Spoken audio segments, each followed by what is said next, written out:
மயிர்கூச்செறிதல், உடலின் முடி சிலிர்த்துக் கொள்வது பற்றி ஆன்மீக ரீதியாகவும் அறிவியல் ரீதியாகவும் உங்களுக்கு என்னவெல்லாம் தெரியும்?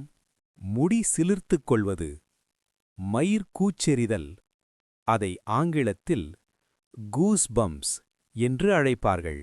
உடலிலுள்ள ரோமக் கால்களின் அடியிலிருக்கும் மிகச் சிறிய தசைகள் அரக்டர் பிலை மசில்ஸ் சுருங்குவதால் தோலில் உள்ள முடிகள் செங்குத்தாக நிமிர்ந்து நிற்பதையே இப்படிச் சொல்கிறோம்.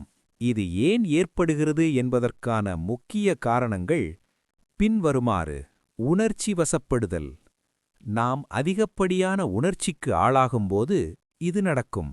உதாரணமாக, மிகவும் வியப்பான அல்லது ஆச்சரியமான ஒரு விஷயத்தை பார்க்கும்போது, மனதிற்கு நெருக்கமான இசையை கேட்கும்போது, பயம் அல்லது நடுக்கம் ஏற்படும்போது, பக்தி பரவசத்தில் இருக்கும்போது, குளிர்ச்சியான காற்று உடலில் படும்போது, உடலின் வெப்பத்தை தக்க வைத்துக் கொள்வதற்காக மூளை கொடுக்கும் சமிக்ஞையால் முடிகள் சிலிர்த்துக் கொள்கின்றன. இது ஒரு தற்காப்பு நடவடிக்கை. பரிணாமக் காரணம். ஆதிகாலத்தில் மனிதர்களுக்கு உடல் முழுவதும் அடர்த்தியான முடி இருந்தது. ஆபத்து காலங்களில் முடிகள் சிலிர்த்துக் கொள்ளும்போது அவர்கள் உருவத்தில் பெரியவர்களாகத் தெரிவார்கள்.